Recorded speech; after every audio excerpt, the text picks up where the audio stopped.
ex-boyfriend and you are watching this right now, hi. Definitely probably looked like a fool to a lot of people during this relationship. He got her to lie to me, and somehow I convinced myself to believe him, which I think deep down I knew that he had cheated on me. I'm pretty sure I slapped him in the face.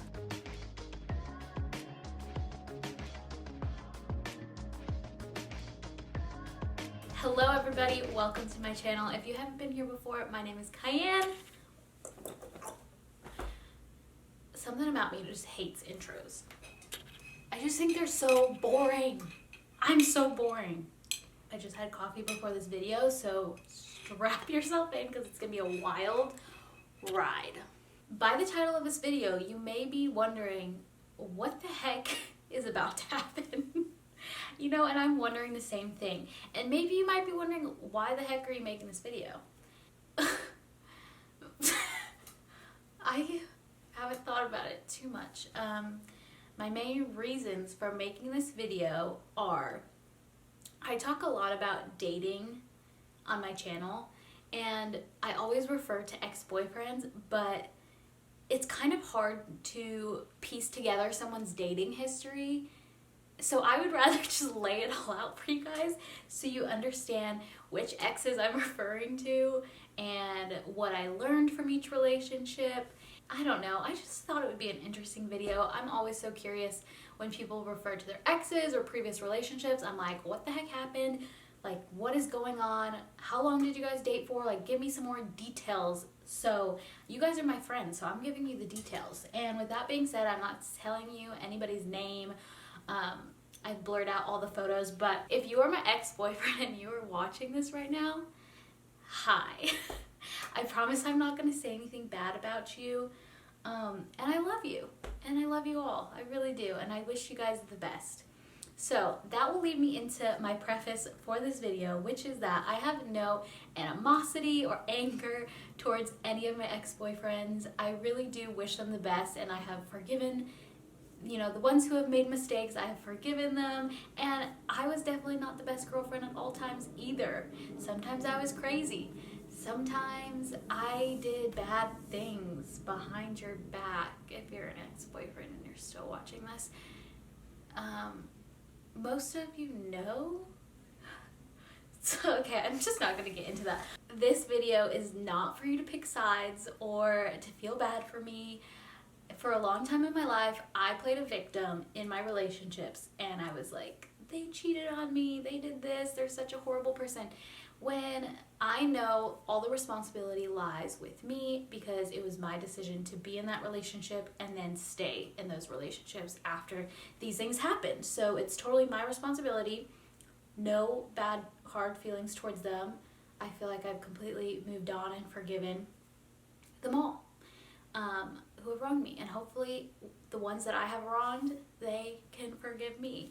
But I'm on actually pretty good terms, I'm pretty sure, with all my exes. There's one I haven't talked to at all, but I have talked to all my exes and kind of like cleared the air and like even grabbed breakfast, FaceTime. Like, I just feel like I'm a really good place with all my exes, and I've talked to almost all of them within the last year and kind of had like great closure conversations. So let's get into my dating history.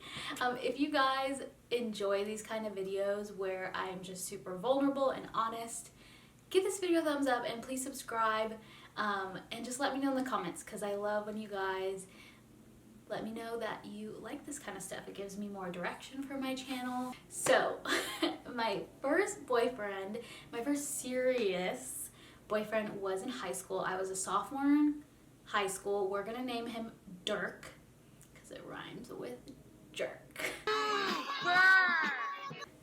I'm just kidding. So Dirk was my high school boyfriend. We dated my sophomore year. But yeah, this was my first serious relationship. We dated for I think 2 years on and off, so there was definitely times when we would break up and get back together, like a little bit of drama. I actually lost my virginity to this guy. He did some sketchy things throughout our relationship. There was times where I saw him texting like hitting on other girls, and I like broke up with him, but then ended up getting back together with him. What ultimately led to our demise was I was in a foreign exchange program where I left the country, and while I was gone, he cheated on me. And so when I got back, someone had told me that he did, and then he covered it all up, and like he literally called the girl, and he wouldn't put it on speaker, but I could kind of hear what she was saying, and he was like, "Hey, did me and you hook up?" And she was like, "Yeah." And then he was like, and he made her text me and say like, "Hey, I'm sorry, I was lying, we never did anything." And I feel so bad because I was so angry at this girl. I think women do this a lot. We get angry at the other woman instead of where the true responsibility lies, which is in our boyfriends. I realized a couple years after that he was manipulating her, and she didn't even know we were dating because I was out of the country. He got her to lie to me, and somehow I convinced myself to believe him, which I think deep down I knew that he had cheated on me. But since she said that they didn't, and no one else would come forward who was at these parties, who saw them, I kind of believed him. So we stayed together for a couple more months, and then I got a phone call from someone who was at a party who actually saw them kissing or whatever, and she was like, "Hey, I feel like really bad. I just need to tell you that I definitely did see them kissing," because I had stayed in a relationship with him. Anyway, once she confirmed that, I broke things off, and yeah, I remember coming home and just like sobbing in my bed. It was my first heartbreak, and it sucked. Oh, I wanted to do a breakup song for each relationship, so I'm gonna pick a song that kind of sums up each of these breakups, or like the song that I would listen to after we broke up. So for Dirk, this was the breakup song. You should have said no, you should have known what to do, but couldn't get back to me. So Should Have Said No by Taylor Swift really sums up my relationship or my breakup with Dirk. Then we move on to my next boyfriend, and I started dating, we're gonna call him Chad. He's such a Chad. I just think that should be his name.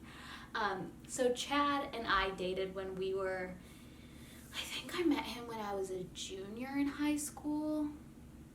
So we dated part of junior year, our senior years, and then about half of my freshman year in college. So I was absolutely head over heels in love with Chad. Like, my love for Chad made my love for Dirk just feel like child's play. I really wish I could text him and be like, "Hey, can you go take the Enneagram test?" But I'm convinced he's a type 3. So everyone loved him. He had a great personality. He was just so fun to be around. About a year into us dating, things started going south. And I'm not necessarily sure if things were going south prior to this. They could have behind the scenes. But about a year into dating, it was the week of my prom, and I had just had this instinct or just something telling me that I need to go through his phone. At this point, I don't think I had ever gone through his phone, and I went through his phone while he was sleeping. Honestly, like, going through people's phones makes me, I just hate that I did that, but I used to do that, especially in this relationship, because I just did not trust him. So I went through his phone, and I saw that he was texting this girl asking her for nude photos, and I'm pretty sure I slapped him in the face. I did slap him in the face. I'm sorry, Chad. He was sleeping, and I slapped him in the face.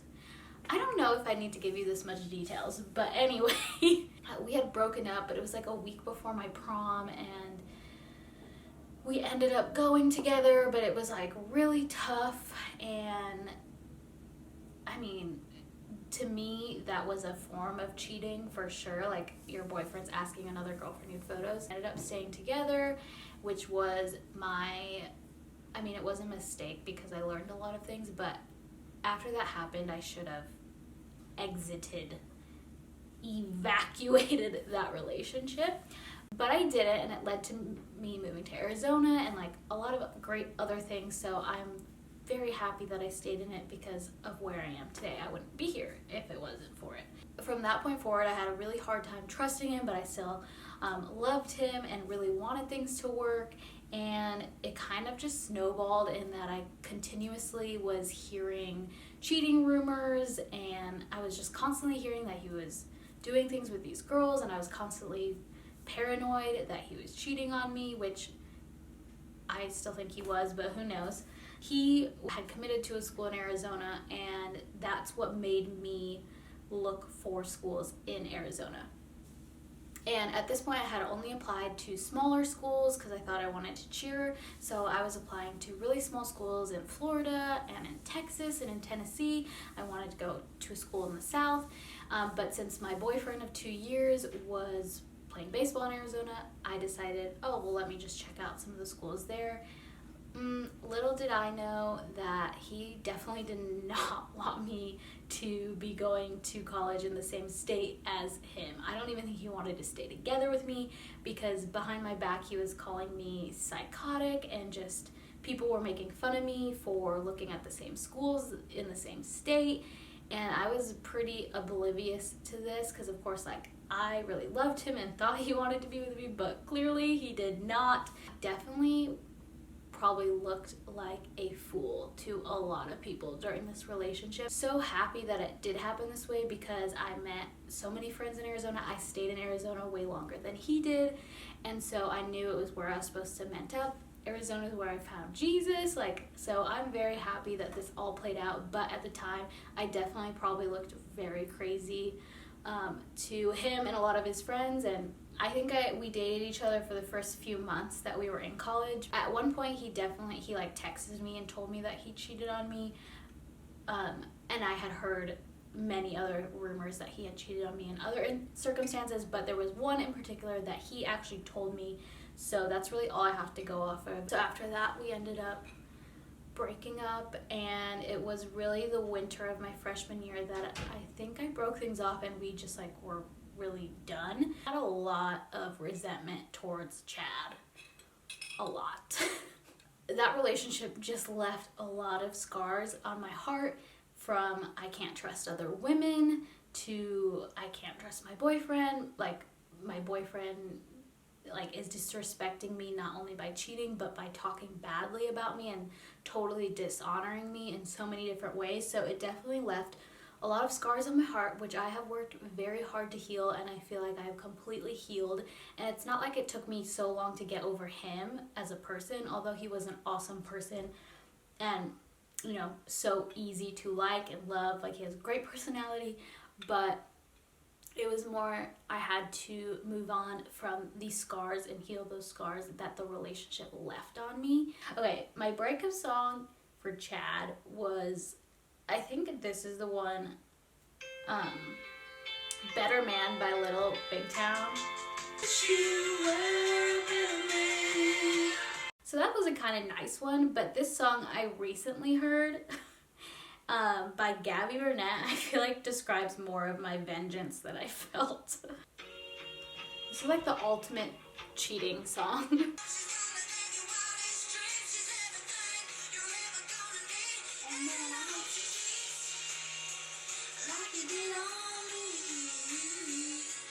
If I would have heard that song back in the day, that would have totally been my breakup song for Chad. Because after that relationship, I literally wanted him or his girlfriends to cheat in every one of his relationships. I just did not want him to be happy. But I've come a long way since then, and I've healed a lot, and I know that it was genuinely my responsibility for staying in the relationship. So my next boyfriend was Mitch. Mitch and I dated about maybe a year after me and Chad broke up, or maybe 6 months after me and Chad broke up, and we dated for a year. And at the beginning of that relationship, I remember telling my friend, I feel like if anyone were to watch this video, it would be Mitch. So Mitch, you know who you are.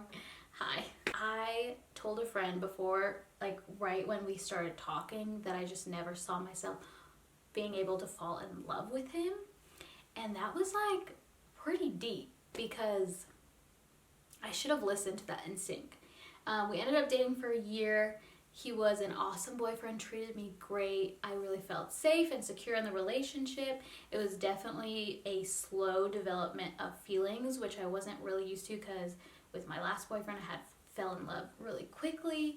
At one point, I did truly feel like I loved him as a person, but it just never got to that next level. And I think with that being said, a big part of that was that I didn't feel like I could truly be myself around him, or I chose not to truly be myself around him because I'm very weird, and I just felt like at the time maybe he wouldn't have accepted me for who I truly was in this like weirdness of who I am. And it's so funny because he messaged me a couple months ago and he just said it's so great to see me like be very happy and goofy and myself. So that just goes to show, just be yourself, because in that relationship I was scared to be myself for some reason. I can't really remember why we exactly broke up. I think the relationship kind of just got a little stagnant and I didn't really see a future, so I broke up with him. And then it kind of got a little messy at the end. Like, he was great throughout a relationship. It was just at the end of the relationship where things got a little bit messy, and it was kind of while we were broken up. I actually found out my friend had committed suicide, and we were still like fresh out of a breakup, so he was the person I wanted to call and I wanted him to be there for me. And later on I found out that the day my friend committed suicide, he went to the club to go meet up with this other girl, and they ended up dating for like 2 years after this. But anyway, he got together with someone very quickly after we broke up. That happening left me feeling pretty bitter towards him. But with that being said, he actually recently apologized for that. We're just like, we're on great terms now, I would say. Mitch, let me know if you agree. My song for him at the time was, it was I Don't F With You. A little bit aggressive. I would listen to that. At this point in my life, I think I'm a senior in college, and then that leads me to my next relationship, which was Tanner. That's what we're calling him. So Tanner was actually my coworker, and we ended up dating for about 6 months. I fell in love with Tanner so fast. I think within a month we were like obsessed with each other, madly in love. And that is something that I struggle with for sure, is like lusting and just falling into feelings really quickly. So I've been working on that. And we were definitely just best friends, and he was such an amazing boyfriend, supported me, never had any like trust issues really, and we just had so much fun together. This was like the second guy in my life that I could see myself marrying. And keep in mind, during all this time, I'm not Christian, or even have any relationship with God. I'm not going to church. So yeah, keep that in mind. I thought he would be a great dad, a great husband. He was just overall an amazing, amazing guy. But at the end of the day, we just had different things that were priorities in life, and different, I guess, just things we wanted out of life. And I was trying to force what I wanted onto him. And I was like very goal driven, and he was just like totally fine, just, you know, living life and enjoying it. And I would kind of push him and try to like turn him into something he wasn't, and I kind of made him wrong for being just who he was and what he enjoyed. And yeah, and that wasn't right of me. I shouldn't have tried to change him. If I wanted to be in a relationship with him, I should have just accepted him for everything he was. So that was a big lesson I learned, is that you can't try to change someone. I kind of like added something to my non-negotiables through that relationship, and that was someone who has like a growth mentality and is like self-aware and is into self-improvement. Through that relationship, I realized, you know, that's something I need in a partner, because I want someone who's growing at the same rate as me. And, you know, not everyone is gonna have that value, and that's okay, because everyone doesn't need to have the same values as me, but I shouldn't also try to force my values and goals on somebody else. So yeah, that was a short-lived relationship that I thought would last a lot longer, but love Tanner. And Tanner, I don't even think I had a breakup song for him. He was just awesome. Okay, the next relationship was Greg. So after me and Tanner broke up, I think I was single for about a year. And then I met Greg at a coffee shop. I was like not looking. I was kind of open to the idea of dating. This is when I started going to church and I was developing these morals and learning more about God, but I wasn't just like fully committed to living a Christian life yet. But at this point I hadn't had sex for a while and I was like, oh, I don't know if I want to have sex. So I was just kind of in this middle ground, really kind of figuring out my faith. We met at a coffee shop. I like was leaving. He like came out after me and introduced himself and got my number, which I really love that part of our story because I think it's awesome meeting someone organically. I actually met all my boyfriends organically. 2 I met in high school, 2 I met through like work, and Greg I met at a coffee shop. So you don't need dating apps, I guess. Went on a couple dates and I just really was not interested in him at all. I just didn't feel any chemistry or like I just like wasn't interested. And so I kind of told him that, kind of told him to leave me alone, and he pursued me very heavily for a few months after that. My relationship with Greg is very hard for me to explain because I can't even wrap my head around what the heck happened. But basically he was like very invested in me and very convinced that we were gonna get married and I was his wife. And this was even before I had shown any interest, or like this was after a few dates. And then after that I was like, hey, get away from me. I'm not interested. I just never felt like I was truly romantically interested in him. And at this time he was not Christian.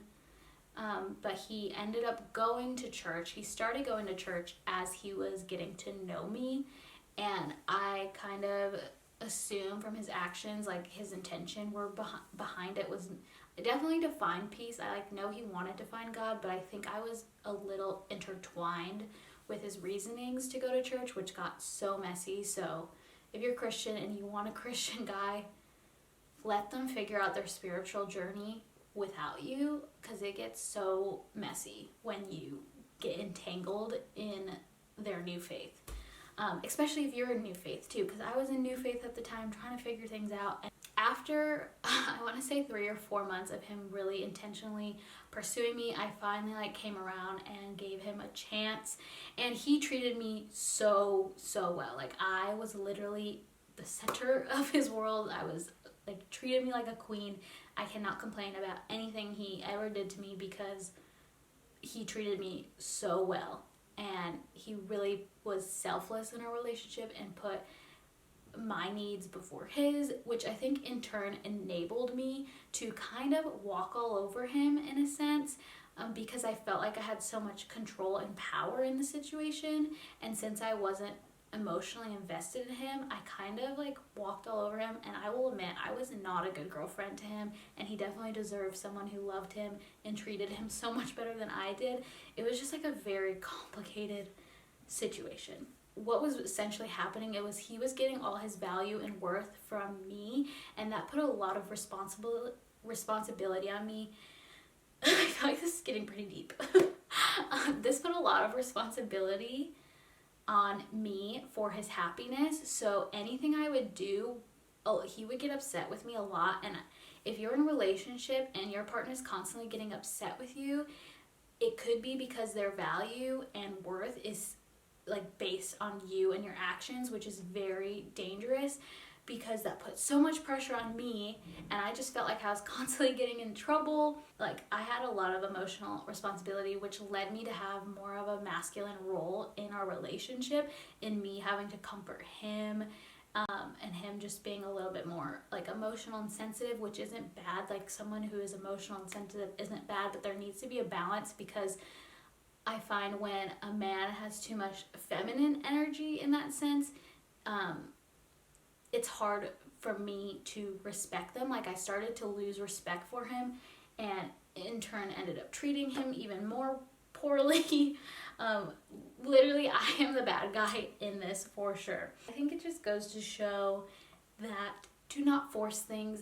No matter how good someone treats you, it doesn't mean you're meant to be with them. It doesn't, mean anything. I think everyone should treat each other well, and then from there you should find someone who you're really compatible with and has the same morals. Like I learned so many lessons from this relationship, so I had to learn a lot after that relationship on how to be a servant and like soften my heart towards people, because I was not very soft. Also, this is the boyfriend I moved in with, and don't even get me started on how that even happened. That's like a whole nother story. We ended up living together for maybe 2 months, 3 months before I was like, this is not okay. And I had to break up with him, and he had to move out, and it was just this whole thing. And I will make a whole video about living with your boyfriend and my experience and how all the things I've learned and how I would never do it again. But yeah, this is the boyfriend I live with.